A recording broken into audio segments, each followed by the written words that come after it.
13.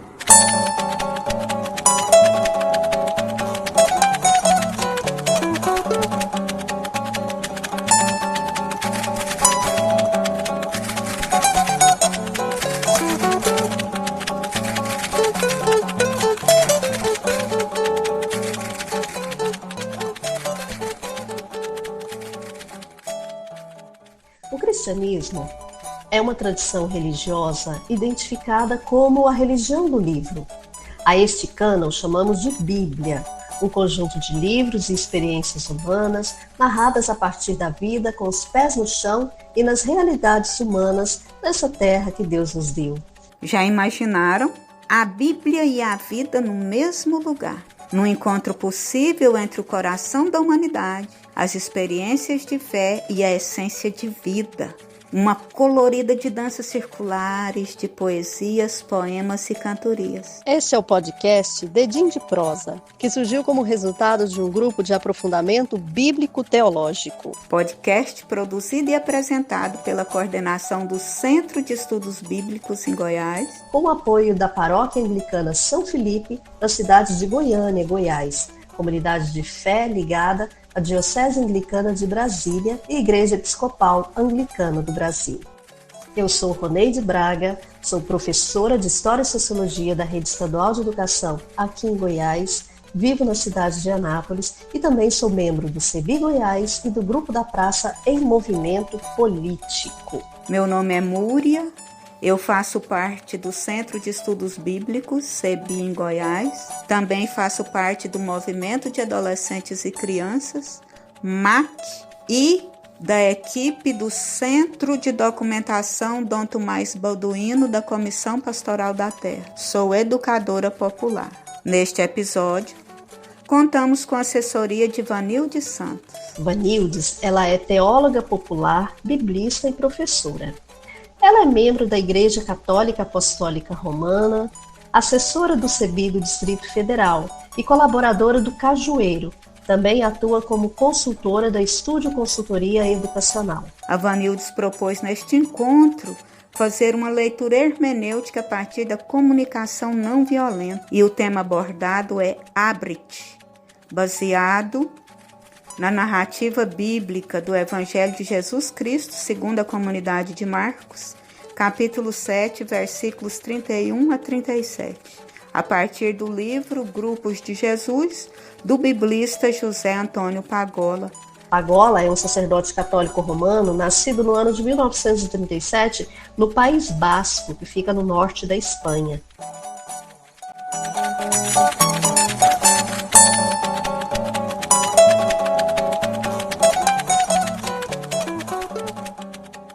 Bem-vindos e bem-vindas a esse nosso encontro de irmãos e irmãs. É uma alegria partilhar e participar desse momento aí com vocês. Então, que isso nos ajude a fortalecer os nossos laços de unidade, de fraternidade, de partilha e de amor. Um tempo em que a gente tem tanta necessidade de fortalecer esses laços, de gestos de amor e gestos de gentileza. Mas também trazendo os sinais de gentileza que a gente tem encontrado nesse momento tão complexo que a história do mundial e do Brasil vive em termos de coronavírus, mas também questões relacionadas à política.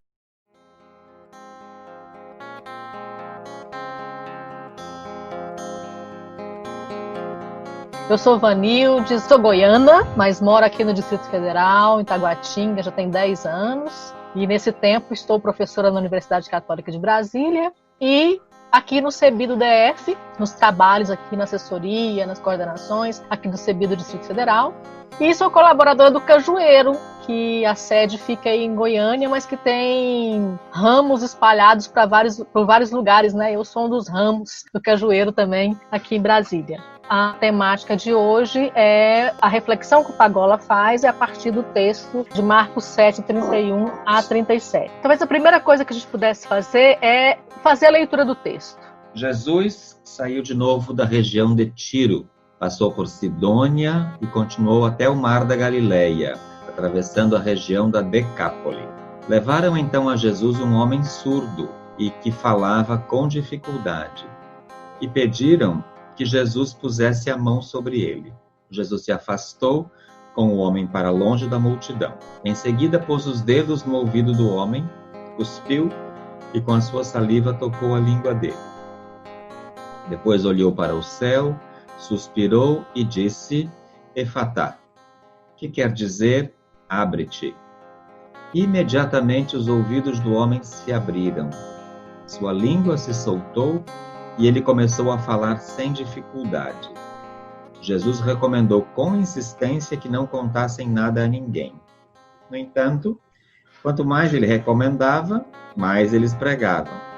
Estavam muito impressionados e diziam: Jesus faz bem todas as coisas, faz os surdos ouvirem e os mudos falarem. Saindo de novo do território de Tiro, seguiu em direção ao mar da Galileia, passando por Sidônia e atravessando a região da Decápole.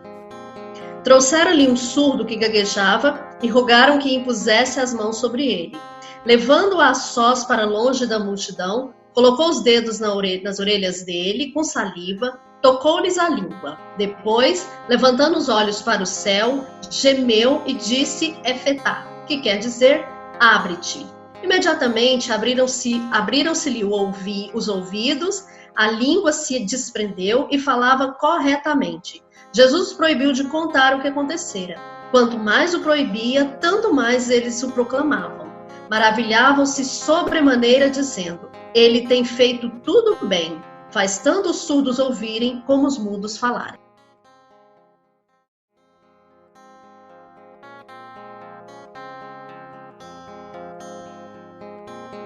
Acho que boa parte de nós que estamos aqui conhecemos um pouco o contexto desse texto. Ele está no Evangelho de Marcos, é interessante que é o único evangelho que traz esse texto. Os outros sinóticos, 2 evangelhos, Lucas e Mateus, não traz esse texto, então esse texto é um texto exclusivo de Marcos. Pensei que a gente pudesse fazer uma aproximação com esse texto. O Pagola, ele tem um movimento que ele vai fazendo na construção do texto dele, de aproximação com o texto bíblico.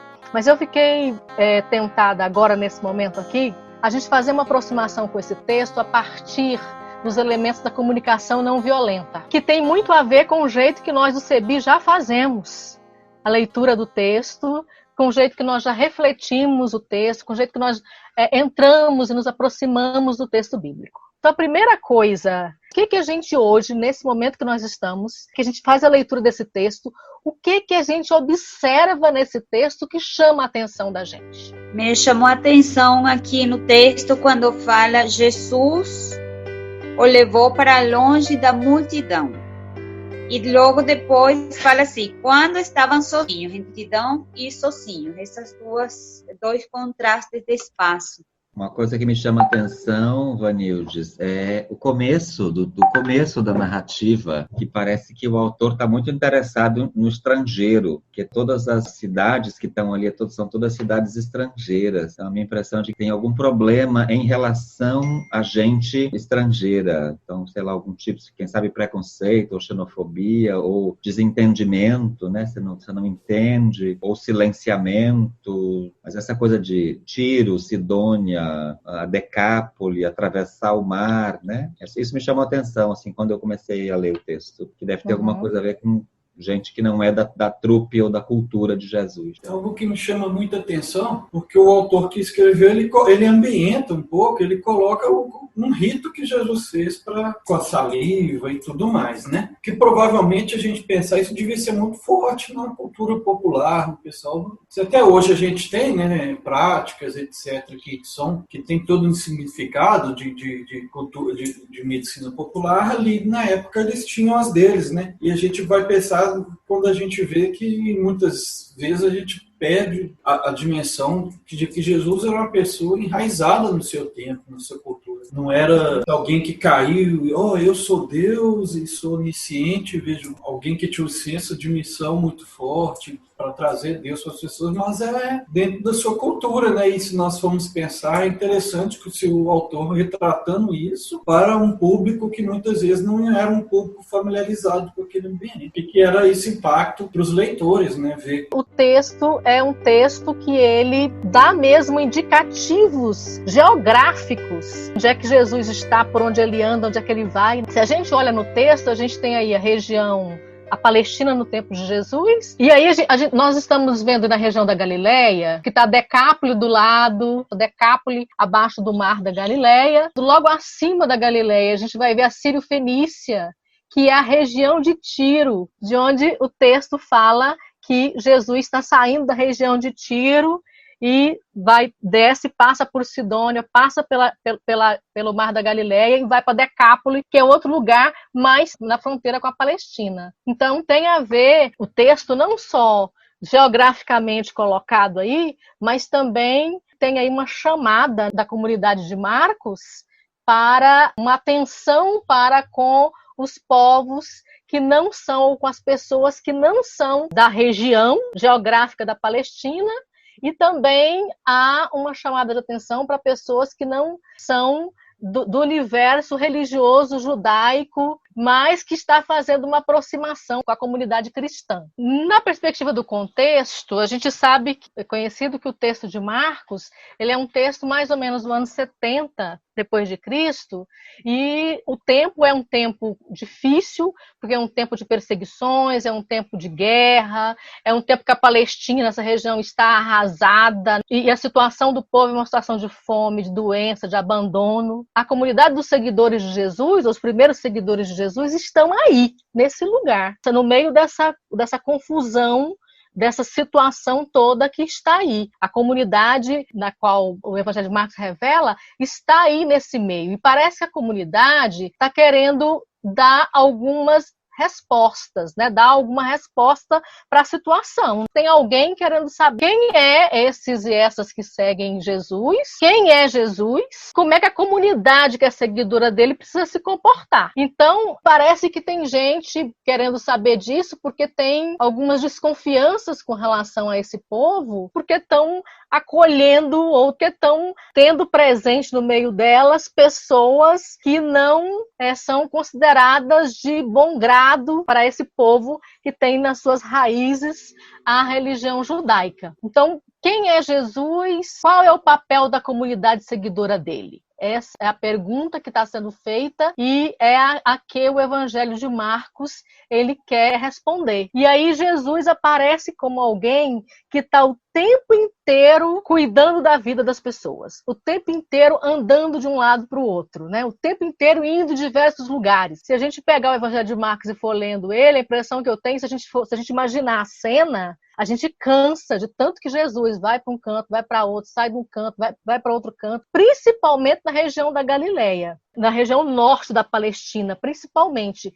que é, segundo as informações que a gente tem, a região onde o povo mais sofrido, o povo mais empobrecido está. É a periferia da Palestina, digamos assim, e é a periferia também do Império Romano. Então é onde o povo está numa situação difícil, muitas doenças fazem parte do cotidiano da vida desse povo, né? Muitas situações sociais, políticas, econômicas fazem parte da vida desse povo e boa parte deles concentrada aí na Galileia, né, na região norte da Palestina, que é onde Jesus está. Que segundo algumas informações também que a gente tem, e pelos textos de Marcos, a gente percebe que, não só de Marcos, os outros também, que Jesus é muito querido nesse lugar aí, nessa região, pelas pessoas. Jesus é tido como uma figura muito simpática, diferentemente de quando ele vai para, a partir do capítulo 11 de Marcos, ele vai para, as ações dele é mais na região da Judéia, né? Região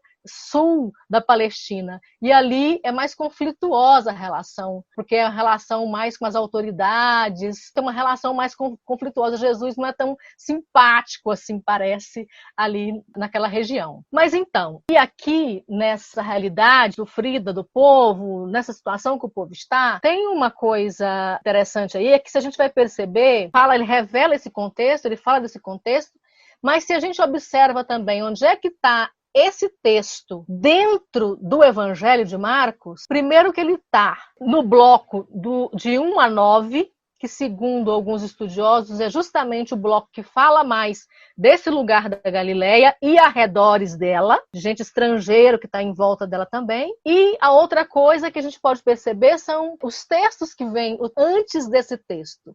E o texto que vem depois, se vocês tiverem a curiosidade aí de olhar na Bíblia de vocês vão perceber que esse texto está entre dois textos E o texto primeiro é um texto que Jesus está fora da Palestina também, está